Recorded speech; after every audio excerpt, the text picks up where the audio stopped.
Welcome to Entertainment Talk with Claypool. Thank you for joining us again. You know, this is a show where we bring guests from the entertainment industry, both in the music, film, and television, from a variety of genres. Today we have an extremely important guest that is very seasoned in both music industry and film industry. I would like for you to welcome Midi Soliz. Midi, thank you for joining us. Thank you for having me. You're very, very appreciative of you being here. Midi's background is actually kind of a behind the scenes, but yet what she does, you see in everything she's done. Midi is in fashion, she's a costumer, she's wardrobe, she's I think even done some makeup. So in the film and television and music industry for 3 decades, I believe. So how did you even get into something like this? Because that's a very unique field that, especially on the, the wardrobe, the fashion design, costumer. Right. That it's pretty niche.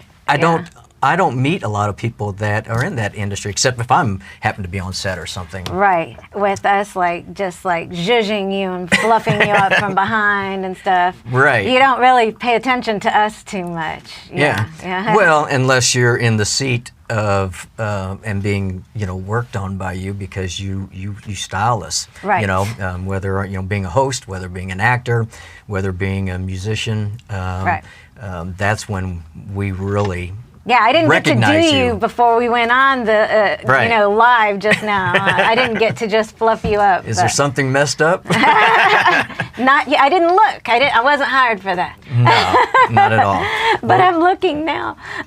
Well, we appreciate you being on the show, and so for our listeners and our viewing audience, share a little bit how you kind of went into this industry, but maybe a little bit about your childhood, because maybe that brought you into the industry. Right. Yeah. Well, I guess I've been in the industry my whole life. I was a child dancer, performer, entertainer. I've been in the theater, of course, my whole life. I was a ballet tap dancer and performed and did a bunch of that as a child and loved playing in the costumes, of course, but in Corpus, I ended up working in theater a lot backstage and worked really hard. Ended up becoming a lighting designer and touring. Oh, that's what I didn't know.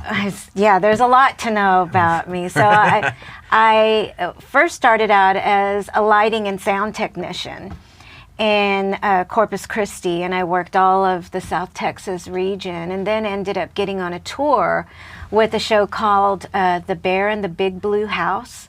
Sounds like a children's show. It was a children's show. Okay. Yeah, I was a lighting designer for that show and found myself working with the costumes all the time and just overworking myself because I had to do the lights still for the show, It's Right. still working with costumes. But at the end of that show, I ended up coming back to my union and asking if I could find a more niche area for myself because I wanted to be in the costume. So as luck would have it, our union rep, Texas-wide, was at a union meeting, and he is from Austin, worked with Robert Rodriguez, or with the crew on the Troublemaker If you don't mind me interrupting, when you say union, which union is this? 484 IATSE, the International Alliance of Theatrical Stage Employees. Okay. And that's more for, well, definitely for me because I wasn't familiar with it, but also for our viewers because, when we talk about the music industry, the film industry, people think of, SAG, all right? It's the same thing, except the people behind the scenes also have a union. Okay. Yeah. So all the technicians and skilled craft artisans and stuff behind the scenes have their own union as well. Okay. Yeah. Interesting. So I was kind of discovered in Corpus and brought to Troublemaker Studios and walked right onto the set of Sin City. Very first Very film first production that you were show involved ever. with? I had no idea what it was.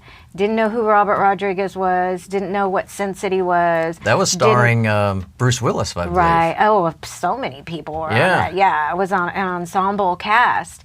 Yeah, I had no idea about the show at all, and walked right on. What a great start to a career. Yeah, it was pretty cool. I mean, I had already worked plenty shows as a lighting designer. But I'm just, as far as I guess the big league, I would say, when you talk about, a major production like that. Right. Which I think most people have heard of Sin City or have seen it. Yeah. It's a film from back in the 70s, 80s? 2003. 2003. Oh, okay. Not as far back as I thought it was. Yeah.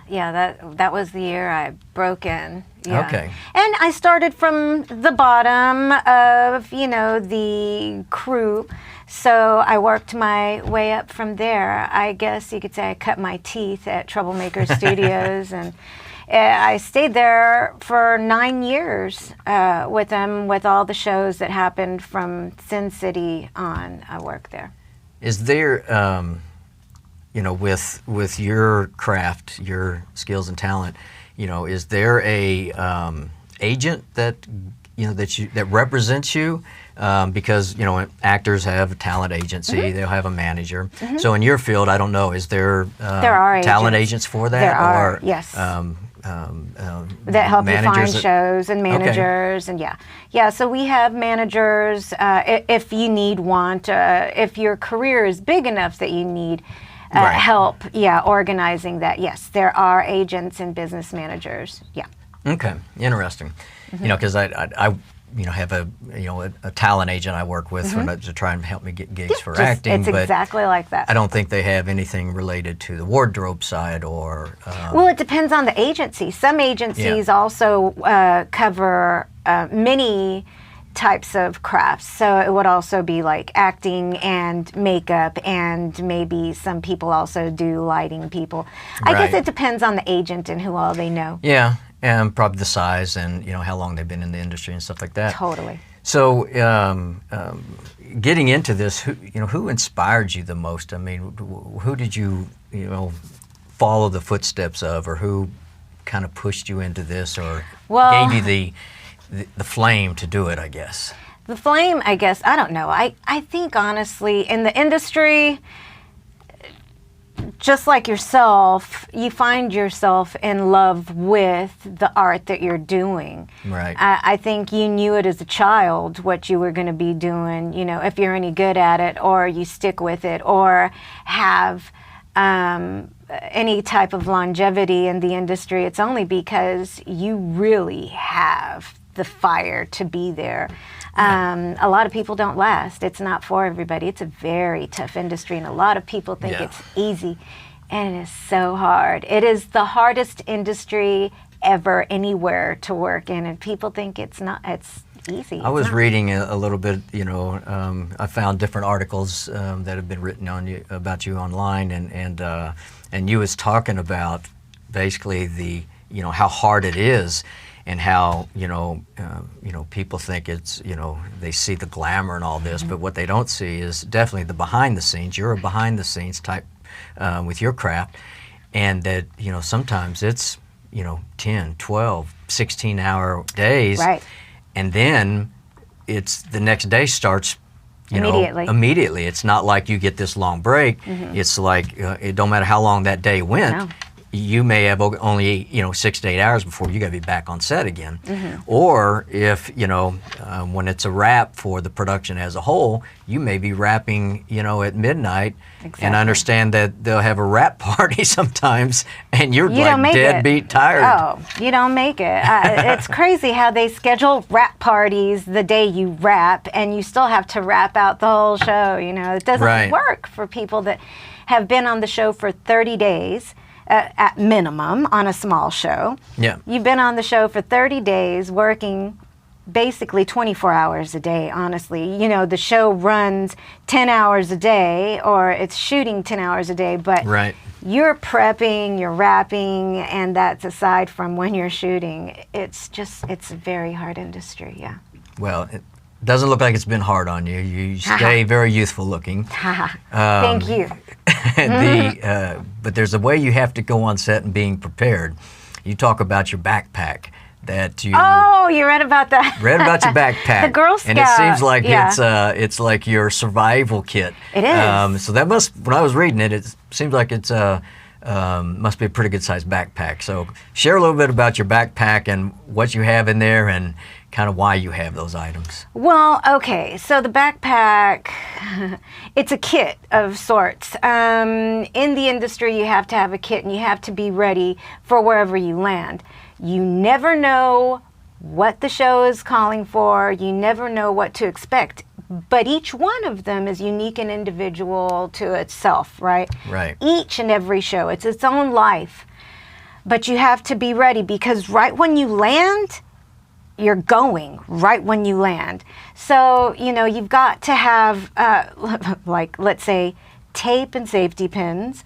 You've got to have at least a needle and a sewing thread for my craft.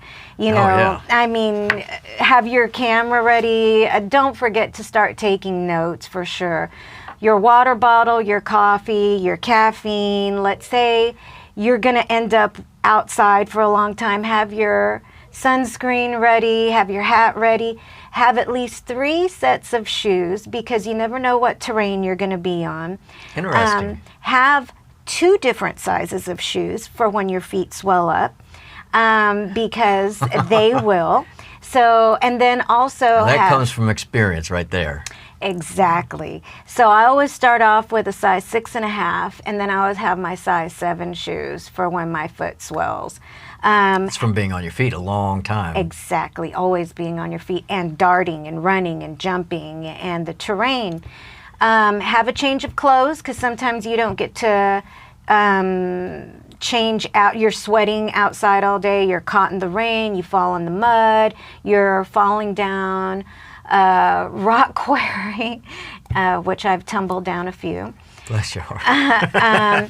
You know, but you just need to be ready for all this stuff. One moment you're in a freezing studio and the next moment you're out in the sweltering heat. Right. So you need to have the backpack ready to just, you know, throw on your sweater or put on a hat.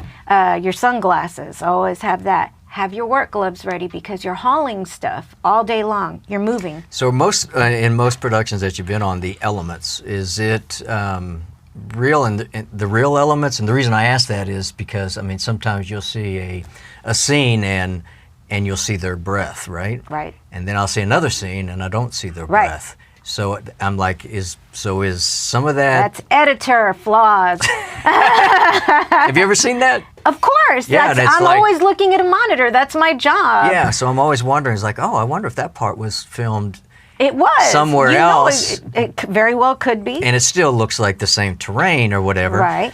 But I don't see the breath, you know. Or they had to come back and shoot it later on inside a Right. studio and match up the scene. Right. Or they started shooting it early in the day and it was freezing in the morning and then the temperature changed and yeah, so they're not breathing like that anymore. Yeah, All interesting. sorts of different things. Yeah, the flags for the lighting moved and now they're blocking the air. All sorts of different reasons. If you're in the industry, you see those things. Yeah. You know, and I'm Oh, sure yeah. that, you know, others see it as well. You had a comment about fabric. That fabric, you have to listen to the fabric or understand Obey. how it feels and what it basically, almost kind of like, Tells you what to do. yeah. Right, So right, right. talk about that a little bit because, I mean, to me, fabric is just how it feels on me. Right. Of course, I want to look good, but I can't imagine fabric telling me. What to do. Right.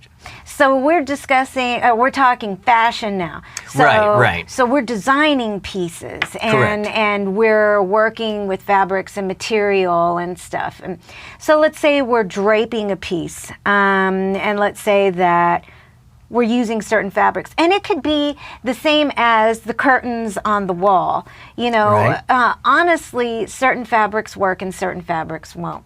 But when you're working with people and what these things need to do, and let's say it's not fashion. Luckily, I've had the experience of music and film Right. and then fashion at a later date. And that was all accidental, becoming a fashion designer. But luckily, on set, working with fabrics and stuff, them telling you what to do, you have to understand that fabrics do certain things. Sometimes they'll mold and do things that you don't want them to do, as you would experience. Wrinkle. Wrinkle, things like that. But let's say, for instance, we're working with Bruce Willis on Sin City. Right. The very first thing I ever do in my whole life. And in this very first piece that I'm working with him, he's jumping and landing, and his cape coat has to fly up and do certain things and then fall. But it doesn't do that because it's weighted. So the very first fabric doesn't fly up or do any of that because it's too heavy. Interesting. So we had to get other fabric that would fly up. Now this fabric wouldn't come back down. It would stay crumpled up. So when you shoot that scene, do you have like now, pressure on you that you have to come up with this new cape like within the next few minutes, put it together, sew it up? Yeah, that was the emergency of getting me in to work on that. That's stressful.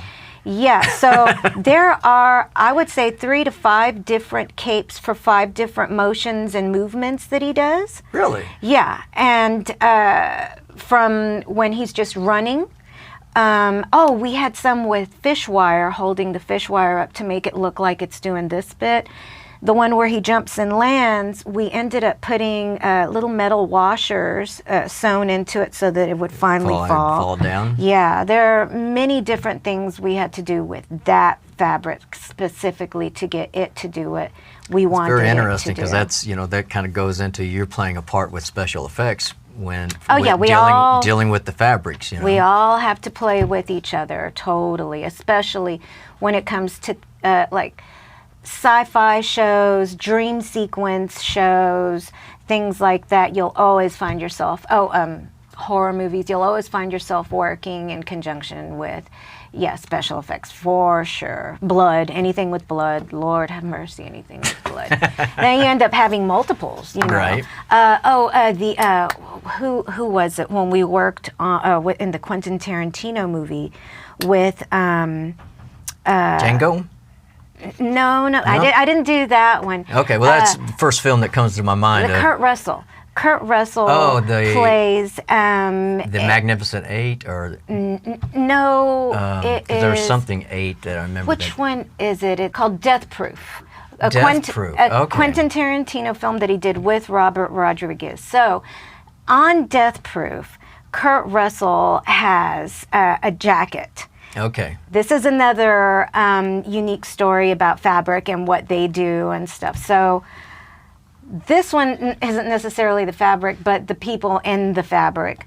We had 3 different people in the Stuntman Mike jacket. They are all different sizes, but we had to make multiples to make them all look alike. So we had 2 different stunt size fellows. One fellow was like 4'9", something. He was a tiny little guy because he drove. Kurt Russell. Or Kurt Russell, I'm sorry. Kurt Russell. Ooh. Because I always thought, that they try to, as closely as possible, match body size. But it doesn't always happen and when the driver to the vehicle has to be small enough to fit into it. So that was the case that we found in this situation. So we had to make smaller jackets and then multiples because he's bloodied up and tossing and turning in the car and dirty. Then you have the stunt guy that gets out, who's a big, tough guy. Right. And his coat or jacket is way bigger than Kurt Russell's himself. But Kurt Russell also has like 3 phases of jackets as well. I think we had like 20 Kurt Russell jackets on that show. That's interesting. I didn't realize there was that much to it, because I always think of when you're doing wardrobe for a film that it's just this one. No. But I guess with all the various motions that you have to get, or the characteristics of what the clothes need to do, you have to come up with. And Lord have mercy, when you bring blood into a scene, that's just like another world in and of itself. You have to record. And you got to get that probably right pretty quickly, because now you got blood on the wardrobe. Exactly. And everything has to be cataloged and filed and noted so that you know exactly where and what it did and what scene and what action it had, with all these notes kept in a thing called a Bible that we have. So, because I kind of jumped into where I was talking about the feel of fabric and the fabric talking to you. So I kind of jumped ahead because your career was in as a costumer. So, but you launched your own fashion design. Right. Black Cross, is it? Right. So I started out as a costumer. Right. Worked my way up through the ranks to a designer. So I was a costumer. I was a stitcher. Then I was a costumer. Okay, what's a stitcher versus a costumer? A stitcher just stitches in the studio. Sews everything together, puts it together based That's upon... all they do. And that's all I did for Bruce Willis. I just sewed. Okay. And then I worked my way up to costumer. They're the ones on the set, zhuzhing and hanging your clothes and bringing it back and taking notes and stuff. That's the costumer. The designer is the one that works with all the heads of department and the director and the actors and gets all the stuff in and drapes and does all of that stuff, makes all of the executive decisions with the costumes. Not necessarily just clothes, but anything fabric on the set as a whole. Exactly. Everything, costume, fabric, anything that is worn on the actor, the designer makes all the executive decisions. So then from that, I moved into fashion design. Yeah. That was accidental. A very good friend of mine, Linda Asaf, who is a Texas well-known fashion designer who lives here in Austin. We're talking one day. We are very good friends. I work with her a lot. I've worked with her years. I've worked with Linda. We help each other out a lot, and she helped launch my fashion career. She was having this fashion show for F1, the very first F1 show we had here in Austin. Okay. She put this fashion show together and had this opening for one last fashion designer on the runway. She was like, Midi, you design, you could surely put something together for this. I was like, I've never designed fashion. She was like, you've got stuff. And I was like, well, I do. But you had so much background to you. And I did have a lot of pieces. I was like, I have a lot of pieces. What am I going to do? What am I going to do? As luck would have it, I had a lot of my own personal cock socks. So I put a lot of cock socks on the runway. What are cock socks? Pardon my lack of knowledge on that, but what are cock socks? Cock socks, if you've never worn one in film, you may find yourself wearing one. It is what keeps you modest in film. So for like sex scenes or nude scenes, a cock sock is what keeps you modest in the front so that the crew, your actress, your other actors on set don't need to see anything. We cover you up down there, but your backside still looks nude. I never knew that there was a cock sock. It's like a merkin for women, right? But a cock sock for men. So I had lots of cock socks. Well, I thought when he said it, I was like, let's get an explanation just so that the viewing audience and the listeners are understanding what we're talking about. So I threw all of my cock socks on the runway, and they were hit enough that Project Runway shows called me in to do their shows. Yeah, so I opened a door of a whole new adventure for you, so to speak. I was tapped to do Project Runway, didn't want to do it. I mean, a lot of those people do it to have the career that I have already, and I thought, I don't need to do it. I wish I would have done it now. It's a different kind of exposure, but I did get to do a lot of shows with Project Runway people, being the only local that wasn't a Project Runway person because of my shows. My shows were pretty extreme, and almost got me arrested even. Because, me and the whole show were almost arrested at Midi Theater because of the cock socks I put out on the Oh, really? Yeah. Midi Theater, downtown Austin area, right? Okay. Yeah, so I've done a couple shows out there. I've done 3 out there with Project Runway. Interesting. Yeah. So with Austin, it seems like Austin is, continually growing and growing and growing, not just, population-wise, but growing in the film, television industry. I think off the top of my head, I can think of 3 new studios that are being built. There's already several studios. Right. Are you finding yourself getting busier because of the increase in the film and television industry that seems to be coming here, or are you like just so busy as it is you can't take on anymore? Well, let's mark the date. Today is July 17th, I believe. 2023. Yeah. We're in a writer's strike. True. So this date and time. actor strike. That's right. So, yeah, and so now all the unions are gathering. I don't think any of us are finding ourselves too busy these days. Yeah, but, that's true. Yeah, so not so much. I do know this. I do know that once the whole strike is settled, all of us are going to be Swamped. inundated. Yeah. Exactly, and I can't wait for that moment. So right now, while we've got some downtime, I'm working on a lot of fashion stuff. What I'm doing Okay. now with Black Cross is doing a lot of jewelry design. These are originals. Oh, yeah. I'm doing some jewelry and, because it's small pieces that I can sit at a table with and work.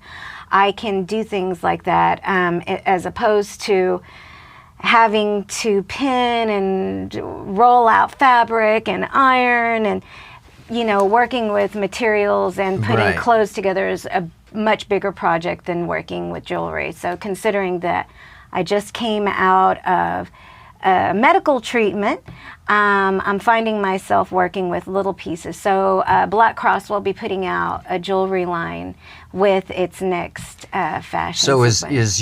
is your line Black Cross? Is it available in retail, online? Is there someplace that our audience can go to shop for your products? Right. So my Etsy store will be open again soon as I get all of the whole campaign up Right. and running. So I'm thinking by the end of the week, my that's Etsy soon. page will be up. So That's that's great. the Black Cross by Midi. Okay. You can find me there. Okay. And we'd like to, during the show, we'll like to, show some of your products, and because you have a great line, you got a great fashion and everything. I pulled you up on IMDb. Yes. And me being a host, me being an actor, IMDb is like I want a credit for anything and everything I do, and I assume for your craft that's just as critical. That it looks good. Yeah, well, it shows what we've worked on. It shows what we have just recently finished, and it shows what we are soon to be working on. But in looking at this, I mean, you have like over 50 credits, which is very, very impressive. And you have been on sets with Robert Duvall, Adam Sandler, I love both of those Matthew men. McConaughey, I love all of Jack them. Black, yeah. Shirley MacLaine. Love her. I mean, the list really goes on. So, of course, Bruce Willis, like we had spoke earlier. So, but if somebody wants to look you up online, it's not Midi. Right. It's actually Mirin? Marin. Mirin. So that's Mirin. So should you want to look up Midi on IMDb and see her whole professional digital resume, look up under Miriam. Hope I'm saying that right. Marin. Marin. Midin. Midin. It's a Spanish name. Midin, but Well, I figure, with Soliz, well, of course, that's your, I take it that's not your maiden name. It is my maiden name. That is your maiden name. Okay. Because I know you're married, and your husband happens to be here. Just wanted to get that clarity as to well, the thing correct is name. too. Before we were married, my name was Midin Soliz on IMDb, and once you have all of these credits attached to a name, it's hard to change it yeah. out. You can't. And it's if you just- do, then you may lose identity. Right. So you don't exactly. want it, once it's set, you don't want to change it. That's it. Yeah. Because And- that's your, that's your business name, so to speak. Exactly. And when my very first show, Sin City, Yeah. I gave them my name that I wanted to use and everything, and they totally IMDb'd me by my legal name, and I was so upset because I could never change it. Yeah. Once I married that was it, you know. So I am officially Midi Soliz on IMDb, and that's fine. You know, it is what it is. Yeah, I mean, you're known by it in the industry. Right, so. Exactly. We need to take a little quick break from our sponsors, so we'll be right back after this message from the Toasted Yolk Cafe, located in Cedar Park, Texas. Hi, I hope you're enjoying Entertainment Talk with Claypool. As we take this short little break, I want to introduce you to our sponsor, the Toasted Yolk Cafe, located at 14105 Ronald Reagan Boulevard in Cedar Park, Texas. The Toasted Yolk is open every day of the week, every day of the year, except for Christmas Day and New Year's Day. They are open from 7 a.m. to 3 p.m. It's a full-service bar with a breakfast, brunch, and lunch. Come try their enticing food. I guarantee it'll satisfy any appetite, especially the Arnolds. Toasted Yolk Cafe is very well known for their Arnolds, such as the Alaskan Arnold, the Southwestern Arnold, the Southern Fried Arnold, which happens to be my favorite. Or come out and try one of our morning shots. Morning shots are 50% on Tuesdays, along with Jackie's Morning Ritas.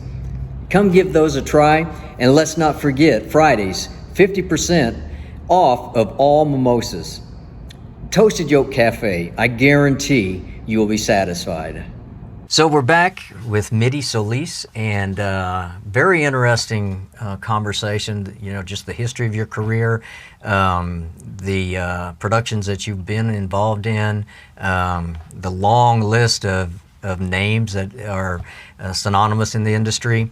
Could you share a couple of stories maybe with us as to, because of the fact that you've been in the music industry, you've been in the film, people always like to hear stories about what goes on There's set. So many stories. So something maybe that was really stands out as far as funny or you know, most interesting to you, or whatever the case may be. Whatever the case may be. Well, we have many of them. I mean, where do you choose? Where do you start? You know, what you have to understand working behind the scenes is that it's so fast-paced, and it's an intense atmosphere. So there's always going to be a lot of emotion involved, and people are always just intense behind the scenes. You know, from the people that are in crew to your talent on set, everybody's just in it to win it right there. Yep. You know, so you've got drama, you've got funny stories, you've got everything. Quentin Tarantino, one of my favorites. I love Quentin. One night we had all of our trucks parked out by the Capitol. We were shooting some scenes at the Texas Chili Parlor. Oh, okay. Well, there are some stories I can't tell, and a lot of people that worked with me on that show. Yeah, we don't want to but there is, get anyone in trouble or... No, but a lot of people already know that story. There's one story in particular, though. We had, and Quentin always did this, but this one night, you know, when you're shooting night shoots, they start at like 5, 6 p.m. in the evening, and you go until the sun comes up. Right. So lunch is at like 2, 3, 4 o'clock in the morning sometimes. And this one night in particular, how people like this do it, money. This is how this happens. But we had lunch, as we do. Catering provides it, and you know, you have a big lunch. Sure. You also have Crafty, a truck with snacks, a big truck that's like a store of snacks. But we eat lunch, and then we get this radio call. Quentin just sent out for barbecue for everyone if you want to go out to the truck by the Capitol. And I step out. The truck that they're talking about is right next to my trailer.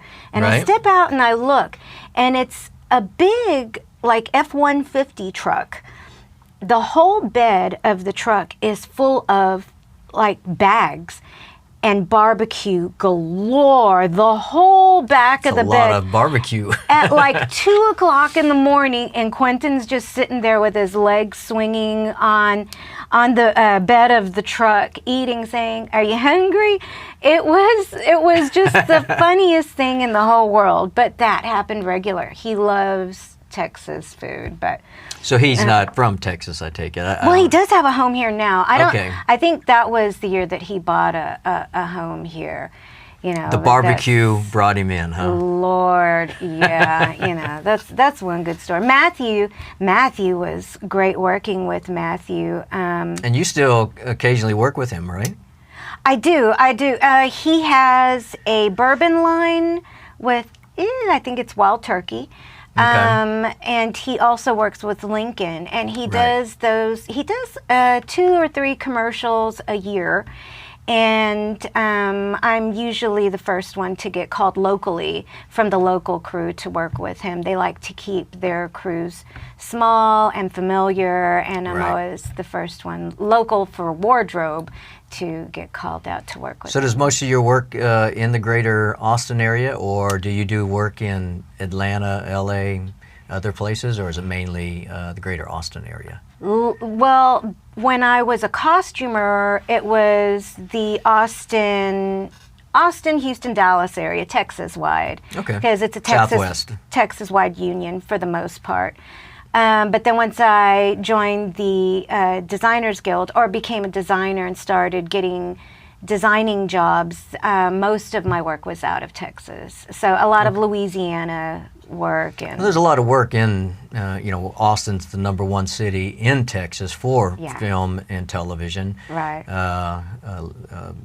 Louisiana, New Orleans area has Yes. quite a bit. Arkansas and New Mexico. Mm-hmm. So there's quite a bit of work in the Southwest. I think a Right. lot of people think of L.A., New York. Right. But No, the it's all out industry is here. the industry is really nationwide. It's It is, there's pockets Yeah. all over. So I still have yet to do Atlanta. I can't wait to do Atlanta. you haven't been to I've- Atlanta. Not yet. No, Interesting. That's So I do got one plan up on you. I've been to Atlanta. Good for you. No, Well, I went plan there on for it. 3 months and did a few things, but it's there's a lot of activity there. I'll tell you that. Yes, You know, for sure. Was a lot of activity. Right now, I think just Right. because, like you said, the strike, there's strike. probably, a lot of things that have come to a crawl or a halt. Which Yeah. and for the writers and for the actors, I hope that does get resolved soon because Yes. they're striking for legitimate reasons. Exactly. So, I'd like to ask you, to share a little bit. You've gone through a lot. You've had highs and lows, and recently, the last few years, you've gone through some health issues. And how has that affected, you as a person, or your ability to work, or your motivation going forward? Because you still have a long career ahead of you still. You've been in this industry for 3 decades, but God, I hope so. yeah, You know. you will because you're in demand, I think. Well, and from what I luckily- see. So, for our viewing audience, that may be challenged with some of the same things, maybe you could share a little bit about what you're comfortable sharing. Well, luckily I made it to the other side. A lot of people don't get to recover the way I did. I was very fortunate to have the Hollywood insurance that comes with a lot of perks in and of itself. It covers a lot of ground. And Is that through the union? correct? Okay. Yeah. So I had really good insurance to get me really good treatment. A lot of people don't have that. I was fortunate. I found out I had stage 4 cancer, bone cancer, multiple myeloma. So there is no cure for that, and a lot of people don't recover or find themselves in a good place. I was at a critical point when they found it in me. All of my bones were crumbling, and I couldn't walk when they first found out. That's how we found out. My bones, my pelvis had shattered.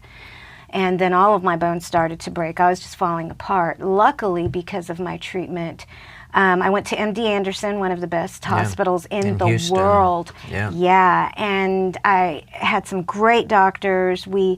They gave me some treatment that reformed my bones before we could even cover cancer, which we did. It took about a year. I was in the hospital for all of my treatments. I'm on the other side of it now. I did a stem cell treatment, which took a month. They remove all your plasma, clean out all your cells, find all the best cells, and then put them back in you. So when they did that, along with all the other treatment, chemo and radiation and stuff, my bones are clean and clear of cancer today. So, you know, it was a rough treatment. I can only imagine what you had to go through. I mean, the physical challenge. I did not fare well. I lost all my hair. This is hair growing back from the treatment. Oh, so it looks great. I don't mind this. Yeah. So, you know, I might keep it. It's victory. Yeah, exactly. Right? So you look great. I mean, Thank you know, congratulations, and Thank you. on you know, having the spirit to fight through it, because I think that on major health issues, that's a major health issue with cancer. I think most families are impacted by it sometime or another through their life, whether it's them directly or through a family member. But I think the biggest part of making it through it is having that, having the spirit, the drive, determination that you're catching going to... it. You need to catch it. I mean, the most important thing is to not be scared to go to the doctor. Had I not caught it, I wasn't supposed to be here today. And but your work is not done. My work is not done. That's but right. I have to say, when I found out about my cancer, I lost 3 friends that same month. They weren't going to the doctor. They didn't know about their bodies. So we need to go to the doctor. You know, the importance of, you know, especially if once you get past, you know, 40, 50, I don't know what exactly is annual physicals. Get your blood checked annually, right. you know, so that, you know, you're ahead of the game. Right. If you have any interest in being here and making right. more art. Exactly. It's a fun industry. It is, yes. You know, and I hope that you and I get to work together sometime. You know, love having you here on my show. We're working together now. Well, I mean, on a production of some sort, so that great. I can sit there and you can say, no, we need to change that jacket. It doesn't look right with your eyes. I'll be right at the monitor saying, yeah, right? I can ask you a lot of questions. I mean, you have such a very flavorful history. But as we close out the show, what can you share with us to those that might want to get into the industry of being a fashion designer or getting to the industry of film and television as far as being a costumer, or you know, because we didn't really say a lot on the musical side, that you've even worked with Elton John, Bruno Mars, and several others. So you're very broad on your skill set. So if you could share, like, what can somebody do if they want, what avenue should they go if they want to get into this field of work and you know, have the success that you've had? You know, for me, I started out in theater. A lot of people come in many different avenues to get to where I am. And there's no right or wrong way. I think you just have to have a real special interest in either music, film, or fashion. If you have that special interest, you'll find your people, you'll find your tribe. You know, just keep working in that direction. Keep on asking questions. Keep on knocking on those doors. Keep on doing your research. That's the only way you're going to do it. There's no place you go and apply to work for film or fashion. It's networking. It's networking. You literally have to have the drive and the interest to be there. There's no other way to be there at all. I like you said keep on several times, and I think that is key. You just got to keep on, keeping on, because the driving force is going to be you. Exactly. You know, and you have that interest and desire, and things don't happen overnight because you have 3 decades. and some things you're still having doors open.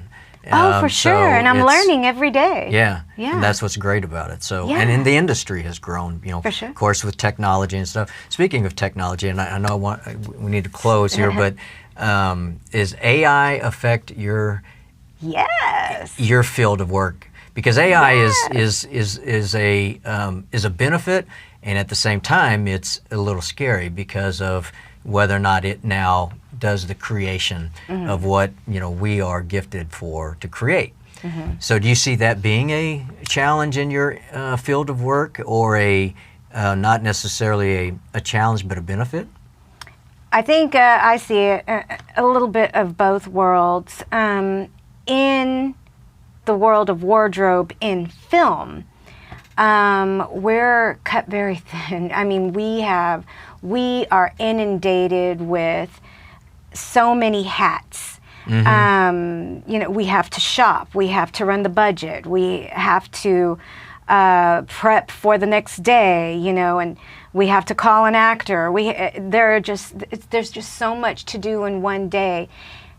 We would benefit from having some of that taken off of our plate, though there's much of it that could hurt us as well. And I think that's where a lot of these contracts need to be kind of understood and resolved before we move any further, because it can hurt a lot of people as well. Because I think that's part of the strikes with the writers and the actors is the unknown of AI, because it seems like AI was a word that was kind of thrown around a year ago, and now it's become like it's popping up everywhere. Exactly. And I think it's just as a industry we're not knowledgeable enough on its capabilities, and so sometimes it's the fear of the unknown. So. Right. But anyway, definitely appreciate you being on our show.